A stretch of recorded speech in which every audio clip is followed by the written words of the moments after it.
Imagine risking 7 years of your life in a foreign prison for a cartoon. Right. It sounds completely absurd. It really does. I mean, you hear a premise like that and your brain immediately tries to reject it. It sounds like a pitch for some, I don't know, bizarre dystopian comedy. Yeah, exactly. But that is the exact reality we are looking at today for this deep dive. A massive, totally unprecedented leak of the highly anticipated and completely unreleased animated feature film, Legend of Aang, The Last Airbender. It's wild because it forces you to recalibrate your entire understanding of international cybercrime.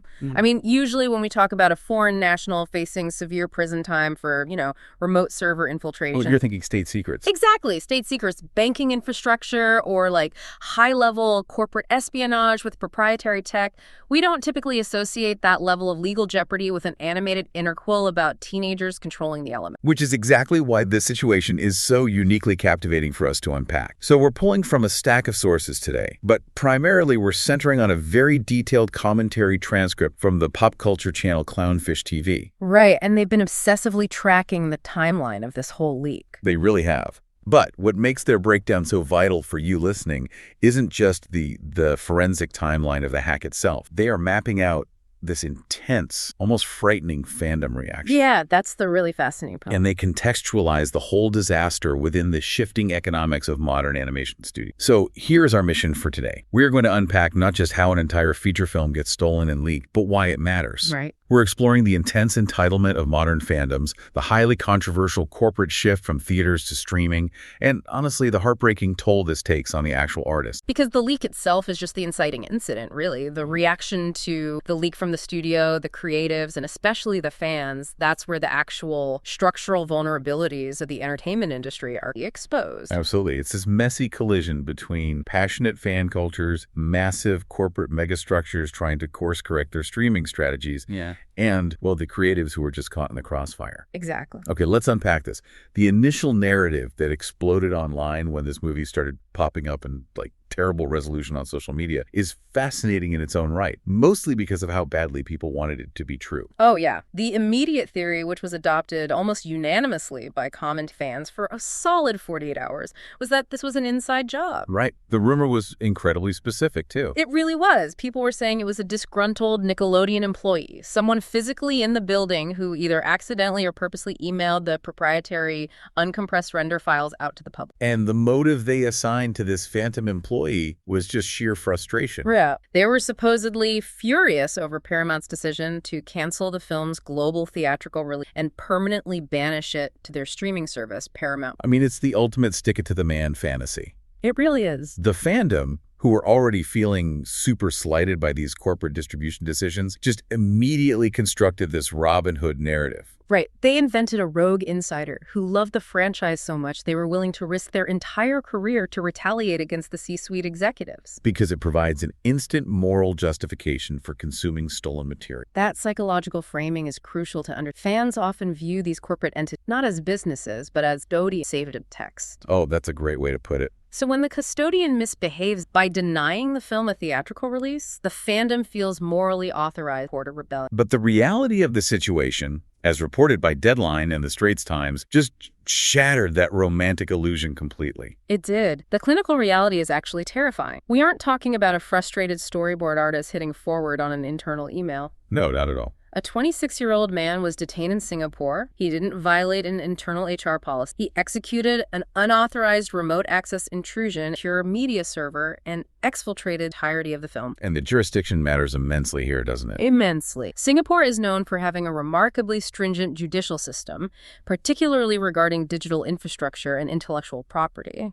I mean, the charges carry a potential sentence of up to 7 years in prison. 7 years. And a fine of up to $50,000, or both. Our source even noted that the Clownfish TV commentator engaged in a bit of dark humor about it, wondering if the famously strict jurisdiction might mandate caning for the offense. Right. 6 lashes for leaking Avatar, I think they said. Exactly. And I want to play devil's advocate for a second here, because we hear these massive legal threats all the time. Right. Really. Yeah. The source references the infamous Ant-Man script leak, where Disney supposedly dispatched the Mouse in Black to the leaker's house. Oh, right. The corporate security goons? Yeah.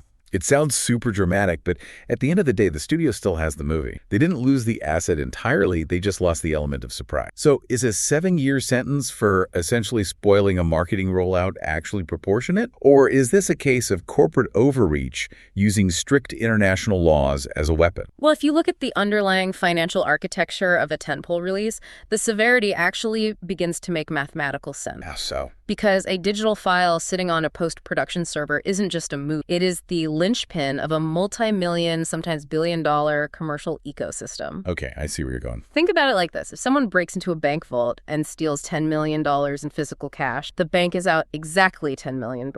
But if you exfiltrate an unreleased animated feature, you are detonating a carefully constructed financial timeline. Because the monetization isn't just selling a movie ticket or getting a stream. Precise. These studios have marketing campaigns modeled years in advance. They're coordinated with global licensing deals, apparel, toys, fast food tie-ins, publishing. Oh, wow. Right. All the merchandising. Exactly. The exclusivity of the visual reveals those carefully calibrated trailer drops. That's what drives the algorithmic momentum that eventually translates into revenue. So when a hacker dumps the entire film online in compressed chunks on Twitter, the studio's leverage vanishes instantly. They lose the ability to control the narrative. So from the perspective of Paramount or Nickelodeon Legal, this isn't a victimless copyright infringement. It is a catastrophic, unauthorized liquidation of your corporate asset. Man, when you put it like that, the severity of a 7-year sentence really, especially when you understand exactly what was sitting on that server. Yeah, this wasn't just some generic standalone project. No, this was the holy grail for a fan base that has been obsessively dissecting this lore for 2 decades. The content itself is really what elevated this from a standard corporate breach to an international pop culture event. The leaked film is an interquel designed to bridge the massive chronological and stylistic gap between the original early 2000s series and its sequel, The Legend of Korra. Right. And our source, who, just to be clear, viewed the leaks footage strictly for commentary purposes, was quick to point out that the animation quality itself is stunning. Very, very good is what they called it. But what really caught my attention was the stylistic shift they meant. The source noted it visually and tonally aligns much closer to the Korra era than the original series. Which is a huge jump. It is. And that brings up this fascinating, rapid technological leap within the universe that we really need to talk about. Because, listen, you have to ponder this. We go from a highly agrarian, semi-feudal setting with, like, rudimentary steam power, right? Tis suddenly a world with 1920s-style automobiles, radios, and massive metropolitan sprawl. The source commentator even joked that if the timeline keeps moving this fast, the next Avatar will be flying spaceships. And while that's framed as a joke, it highlights a really profound world-building friction. Oh, absolutely. When you industrialize a fantasy setting, you fundamentally alter the mechanics of the content. The visceral aesthetic of characters manipulating natural elements feels very different in an untouched forest versus a steel metropolis. Yeah, throwing a fireball in a concrete alley hits differently than in a grass. Exactly. The creators of this interquel faced the monumental task of seamlessly illustrating that societal evolution without losing the core magic system that made the original property globally resonant in the first. It forces a massive adjustment for the viewer. But, the visual style was arguably completely overshadowed by a much more intense debate surrounding the production before a single frame even leaked. Oh, the casting controversy. Yes, the source material spends a significant amount of time unpacking. And I want to be super clear. Here we are examining this strictly through the impartial analytical lens provided by our source today. Right, we're just looking at the mechanics of the debate itself. Exactly. Because this debate perfectly encapsulates a massive shift in the entertainment industry right now. It is arguably the most complex philosophical conversation happening within the voice acting community today. So, according to the commentary, several original voice actors were not asked to return for this aged-up interquel. Right. Instead, the studio mandated that the new cast strictly mirror the demographic realities of the animated character. And the focal point of the source's commentary was the character of Toph, who, as fans know, is legally blind. Correct. To cast this older version of the character, the studio specifically sought out and hired a voice actress who is legally blind in real life. And the source unpacks the friction this creates by comparing two opposing cultural movements within casting right now. Yeah, break that down for us. So on one side, there is a celebrated push toward characteristic blind, casting the idea that the essence of a performance completely transcends physical reality. The commentator uses the example of a black actress being widely praised praised for taking on the traditionally white role of Diana or Wonder. Right. The underlying philosophy there is that acting is about embodying a spirit, not matched profile. But the flip side of that, as the source points out, is this increasingly rigid demand in animation for absolute demographic mirroring. Yeah, the commentary notes the friction of replacing beloved, established performers to satisfy a requirement that the actor's physical reality exactly matches the animated drawing. Which brings us to the core philosophical tension of the medium, right? Because animation is unique. The performer is entirely unseen. Entirely. The audience's relationship is exclusively with the audio wave. Exactly. So here's where it gets really interesting for you, the listener, and I want you to really think about that. How do you view authenticity in voice acting? Does knowing the performer shares the specific lived experience of the character inherently elevate the emotional truth of the performance? That's the argument for it, yes. Or is the fundamental magic of voice acting the ability to step into a reality completely divorced from your own physical constraints? And both frameworks present very compelling arguments, which the source outlines clearly. Advocates for strict demographic matching argue that historically marginalized groups have been systematically excluded from the industry for decades. Which is an undeniable fact. Right, and so these roles provide necessary protected avenues for employment. Furthermore, they argue that a shared lived experience injects an intangible, undeniable resonance into the vocal performance that an outsider simply cannot replicate. But the opposing view, articulated in the commentary, argues that enforcing strict demographic boundaries in a purely vocal medium erodes the foundational concept of acting. Yeah, that it restricts performers. Right. If you restrict performers only to characters that match their physical reality, you essentially eliminate the imaginative leap that defines the craft. You prevent actors from stretching beyond themselves. And the source makes it abundantly clear that regardless of where you fall on that spectrum, this recasting strategy actively alienated a very vocal segment of the fan base long before the movie was ever consummated. Oh, for sure. That pre-existing alienation was basically the fertile ground for everything that followed. It established a deeply adversarial dynamic. The fandom felt a sense of ownership over the legacy, and the studio's decision to replace them was interpreted not as a creative choice, but as a corporate mandate that ignored the fans' desires. And that friction perfectly into the corporate strategy that finally caused the dam to break. Because honest casting was just a localized concept. The release strategy was the catalyst for the international. The release date carousel described in the source mind. It really is. Let's walk the listener through this frustrating time, because it serves as a perfect microcosm of the instability currently plaguing the major studio system, particularly after executive turnover. Right. So the breakdown shows that this film was initially greenlit by the previous Paramount Animation administration. Okay. And they had a plan that made total sense for a massive legacy franchise, a global theatrical release scheduled for October 10th, 2025. That makes perfect sense. But then it gets bumped to January 30th, 2026. Which, standard industry delay, nobody panics over that. Exact. But then a new executive regime takes the reins at Paramount. And this new administration completely scraps the theatrical plan. Just throws it out. Yes. They decide to bypass cinemas entirely and dump the film onto their streaming platform, Paramount Plus, on October 9th, 2026. And the term dump is incredibly apt here. It reflects a highly controversial economic strategy. The source actually draws a direct line from this decision to what they call the Pixar precedent. Oh, this is where the economics get really fascinating. Break it down. If you look at Disney's strategy during and immediately after the pandemic, they took some of their most acclaimed, technically ambitious Pixar features movies like Soul, Turning Red, and Luca, and they bypassed the global box office entirely. They just threw them straight onto Disney+. Exactly. The immediate goal was subscriber act. They needed premium bait to convince families to sign up for them. Okay, I have an analogy for that. Imagine a world-renowned Michelin star restaurant suddenly deciding to close its beautiful dining room, right? Okay. And they decide to serve their exact same painstakingly crafted tasting menu exclusively through a drive-through window. Oh, that's a good comparison. The food itself hasn't changed. The ingredients are exactly the same. But the delivery mechanism fundamentally, psychologically, devalues the product in the mind of the consumer. You train your audience to expect premium art with zero friction and zero premium cost. That is precisely the mechanism at play, and the source points out the insidious long-term consequence strategy. When you move an animated film to stream, you completely sever its ability to generate direct, measurable theatrical revenue. The financial success of a streamed movie is incredibly... Right, because how do you...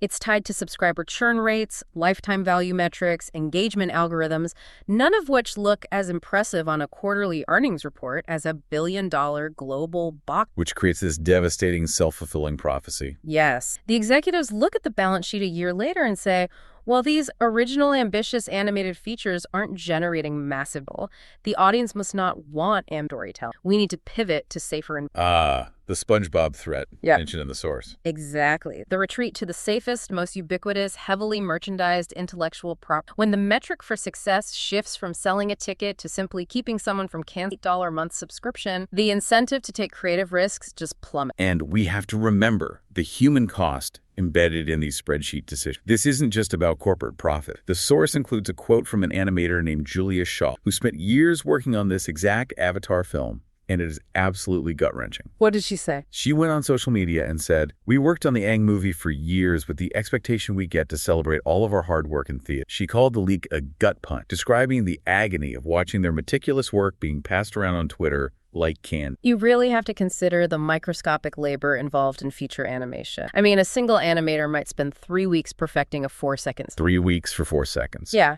they're agonizing over the fluid dynamics of water, the fabric physics of a character's clothing, the millimeter adjustments of a micro-expression, and they perform this grueling labor holding on to the vision of that work being projected onto a 40-foot silver screen in a darkened theater with pristine sound. And instead, the new executive regime pulls the rug out, canceling the theatrical celebration entirely. Shaw explicitly called the corporate decision to pull it from theaters awful and deeply disrespectful to the artists. It is deeply disrespectful. And then, compounding that disrespect, a hacker steals the file, compresses them to avoid file size limits on social media, and suddenly, the culmination of years of an artist's life is being watched by someone squinting at a blurry, out-of-sync video on a 6-inch phone screen while waiting for a bus. The intended communal experience of the art is entirely atomized, graded. It's like imagine spending years painting a masterpiece meant for a grand museum gallery, only for someone to break into your studio, steal it,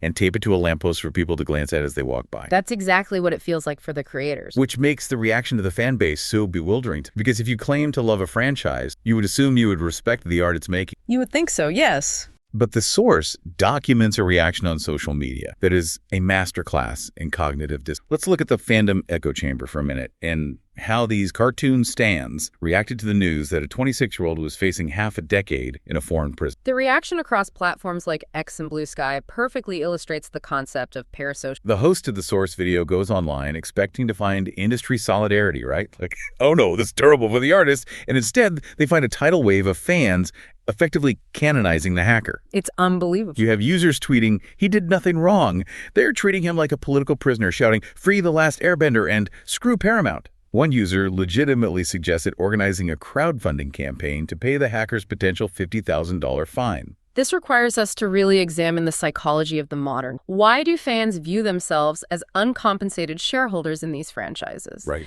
And more importantly, how do they mentally bypass the criminality of international cyber theft to arrive at a place of moral justification? Well, it seems to hinge entirely on demonizing the corporate entity. That is the core mechanism. Over the last decade, studios have aggressively marketed to fans, encouraging them to tie their personal identities to these intellectual properties. Because it drives engagement. Exactly. They want fans to feel a sense of ownership. But the danger of fostering that parasocial relationship is that when the corporation makes a purely business-driven decision that contradicts the fans' desires, like moving a theatrical release to streaming, the fans process it as a personal betrayal. So Paramount basically becomes the antagonist of the narrative. Paramount becomes the definitive villain. And in the logic of the echo chamber, any action taken against the villain is inherently justified. Wow. The fandom utilizes the studio's unpopular distribution strategy to retroactively absolve the hacker of any wrong. They reframe a felony as a righteous act of corporate defiance. This source actually quotes a fan stating essentially, if they hadn't moved it to streaming, this wouldn't have happened. It is literal victim blaming directed at a multinational corporation. But the source commentary pushes back against this delusion brilliantly. They offer a massive reality check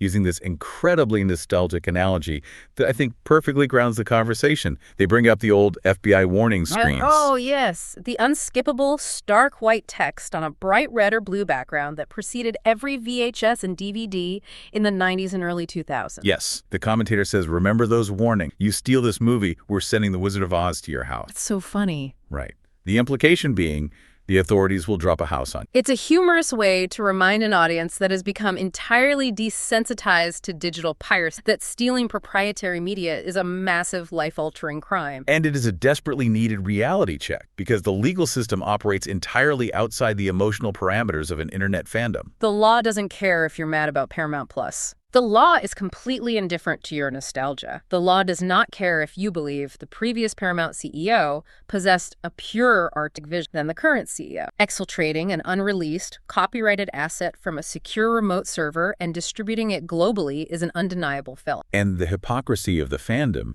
is staggering anyway. The source commentator rightfully laughs at the idea of a crowdfunding campaign, saying, "Let's be real, you're not going to pay anything." Of course they won't. The users shouting the loudest about paying the hackers' legal fees are the exact same users who just eagerly consumed the pirated movie for free, specifically to avoid paying the monthly subscription fee for Paramount Plus. It exposes the performative nature of their outrage. The public support for the leaker isn't born from genuine solidarity with a cyber criminal. Yeah. It is simply a convenient vehicle for fans to broadcast their pre-existing grievances again.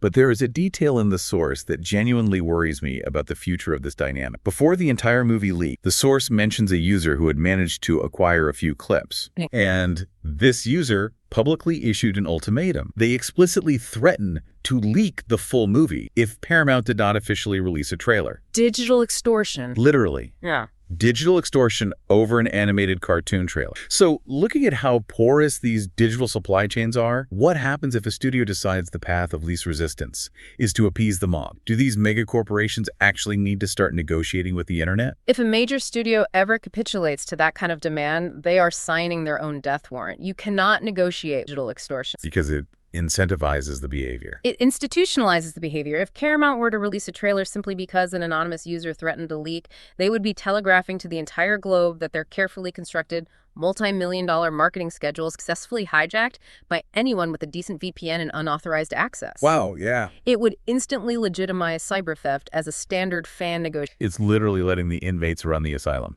Exactly. The legal precedent must remain uncompromised. The studios have to rely on the terrifying reality of a 7-year prison sentence in a strict jurisdiction to act as a psychological deterrent, specifically because the digital barriers surrounding remote work environments and post-production pipelines are proving to be so incredibly fragile. Man, when you zoom out and look at the wreckage of this entire event, it is a tragedy of errors where literally every single participant. The synthesis of this event is deeply pessimistic for the current stadia, honestly. We started with the purest form of audience anticipation, a desire to return to a beloved fictional world. Right. But that anticipation was warped into high-stakes international cybercrime. This event acted as a brutal stress test for revealing massive structural flaws. It exposed how the modern studio apparatus profoundly undervalues animation as a cinematic art form, prioritizing short-term streaming metrics over theatrical. Yeah. And simultaneously, it revealed how a modern fan base, empowered by anonymity and entitlement, will publicly justify the theft of the very art they claim. The artists, like Julia Shaw, lose the defining moment of their career. The studio loses control over an incredibly expensive asset and sees its financial strategy implode. And the fans who think they scored a victory by getting the movie early, they actually receive a compromised, visually degraded, out-of-context version of a story they love. Tragic. And by cheering on the theft, they are actively incentivizing the studio to never take a creative risk on this franchise again. It is a self-destructive cycle fueled by corporate pivoting and unchecked audience entitlement. Which leaves us with a deeply unsettling question to carry forward. As these streaming platforms continue to consolidate, and as fans demand an ever-increasing level of access, control, and perfectly tailored execution of their favorite franchises, are we rapidly approaching a reality where the line between a passionate fan and a digital pirate simply ceases to exist? That's the real question. If the love for a property becomes so intense and so toxic that it justifies the theft of the art itself, what is the point of the fan? And more importantly, if the creators who spend years animating these worlds know that their meticulous labor might just be stolen from a server and tossed onto social media for fleeting clout, why would they keep making the art we love in the first? It is an existential question that both the entertainment industry and the audiences who consume its products are going to have to reckon with much, I think. Thank you so much for joining us on this deep dive. Keep questioning the mechanics of the media you consume. Respect the incredible labor of the artists who build these worlds. And remember, no cartoon is worth 7 years in a cell.